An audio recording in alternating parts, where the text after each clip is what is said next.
Okay. Grabe, ang daming oil. Grabe yung oil. Hi everyone! And so today will be the day na bibigyan natin siya ng wear test. So, I have nothing on my face. So, ito lang yung gagamitin natin. Pero, naglagay pala ako ng toner. The toner that I use sa aking skin ay itong Lux Organics na Whitening Repair. This is the only thing na ginamit ko, or this is the only product na ginamit ko sa aking skin right now. So, para mas makita natin yung buong performance ng Sub na tinted sunscreen sa aking skin. So, ito nga yung araw na i-wear test natin siya. I-document natin kung paano siya mag-perform sa aking skin. So, yeah, I've been using the product for 4 days already, and today will be the wear test day. So, 5th day ko na ng paggamit sa kanya. So, i-document natin kung paano siya mag-perform sa skin. Kasi wala akong clip ng mga previous ng paggamit ko sa kanya na wear test. So, naisipan ko na this will be a wear test day. So, let's use the product na nga. And as I always do, whenever I use a sunscreen, I always use two fingers method. So, gamitin lang natin siya. So, this is the two fingers method. And then, of course, let's apply na all over our face. So, as they promised, this is tinted sunscreen. So, apply lang natin all over our face. So, yung paggamit ng sunscreen, guys, we use sunscreen every day. Two fingers method yung paggamit sa kanya. So, that's the Derma recommended. We always use two fingers method ng sunscreen. Tapos, gumagamit ng sunscreen every day. Every 2 hours, nagre-reapply. Pero with this one, hindi tayo magre-reapply. Let's see kung paano magpa-perform itong product na ito all throughout the day.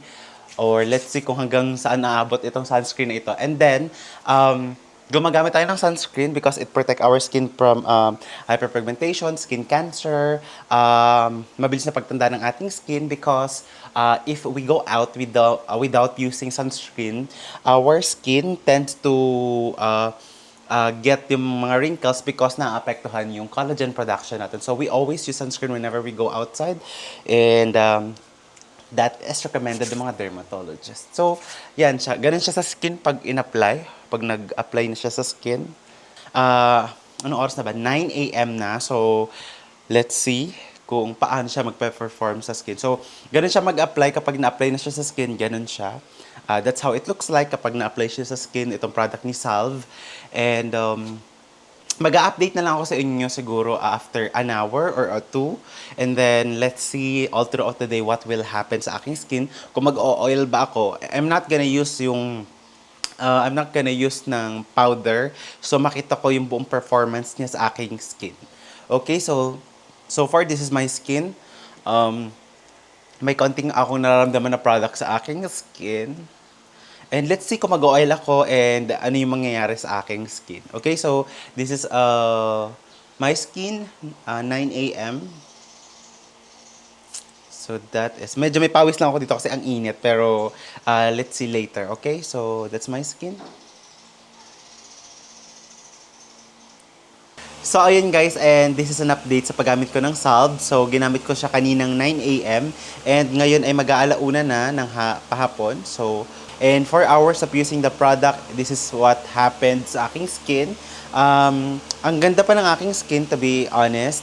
But the oil is sitting there. Let's see kung gaano kadaming oil ang na-produce ng tinted sunscreen ng Salve. So, I never touch my skin nung nilagay ko yung tinted sunscreen kasi nga, I want to see if ano yung kanyang performance. Pero, now we will see kung gaano kadaming oil yung na-produce ng aking skin using the tinted sunscreen. So,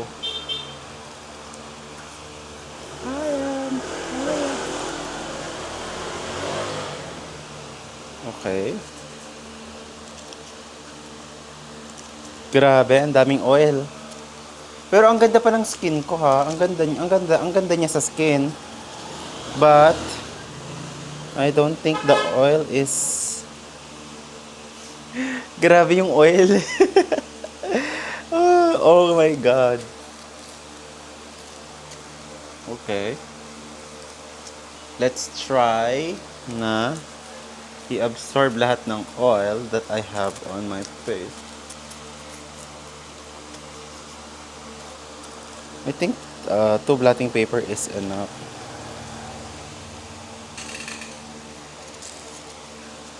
More.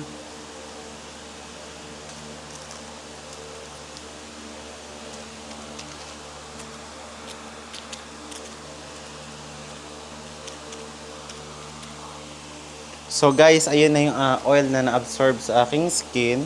So nakatatlong blotting paper na tayo and another one. Meron pang natitirang onte sa aking skin. Pero to be honest, kahit ma-oil siya, now that I use this blotting paper, ang ganda pa din ng skin ko ha. I like it. I mean, ang ganda ng aking skin so far. But the oil, there's a lot of oil going on sa aking skin. Okay, so enough na yan. Okay, so this is the blotting paper. Medyo madaming oil na na-absorb sa aking skin, to be honest. So, apat na blotting paper ako. And with this one, ito yung super lala talaga. So, you can see my oil na na-produce. Yung tinted sunscreen sa aking skin. So, I got 4 blotting paper. And yung isa ang malala talaga. But so far, after blotting paper, I want to say na ang ganda ng skin ko. Andun pa din yung parang blurring effect niya sa skin. So far, that's the oil na nag-gather ng aking nag-gather sa aking skin. So I don't know kung magpo-produce pa ng malalang oil. But 4 hours of using the product, there's an oil you can see. So that's our skin test when it comes to oil. So later on, siguro itetest pa natin siya kung may oil pa akong makukuha. May glow pa din siya sa skin. Hindi siya oil kasi wala na akong oil sa face. But meron siyang glow na. So ayun guys, and another 4 hours na yung nakalipas. So 1, 2, 3, 4, 5. So mag 5 na ng hapon.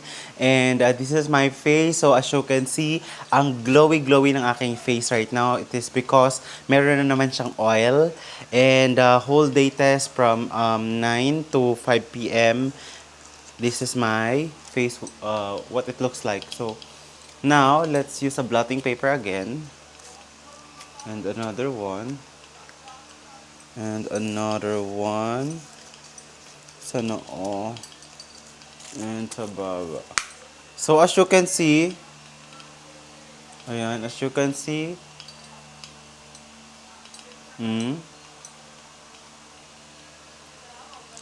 ayan, ang dami na namang oil ng ating skin. Walang halong eme, this is the reality. Pero ang ganda ng skin ko, I like my skin right now. But the problem is, the oil. The oil and the oil. So, yan guys, that is my skin. That is my skin. Ma-oil pa din talaga siya. That's the problem. So, yeah. Yan na yan guys. That is. So, yan na yan guys. Ito na yung ito na yung ating wear test. From 9 to 5 ng hapon. I did not touch my face. Kanina lang tanghali nung kailangan kong mag-blotting paper because I have to test it kung nag-oil na. But nag-oil yung aking skin kanina up to now. 5 na ng hapon. Pero what I can say, I like my skin. Parang siyang may blurring effect siya. May blurring effect siya ngayon. I mean, I can see that there is a blurring effect pa din. I can see that my skin is still good. But the only thing I can see that using the product ay oil pa din siya. So yeah, this is my skin. And this is the other side. And this is the front view. Yan na yung ating wear test using the Salve na tinted sunscreen.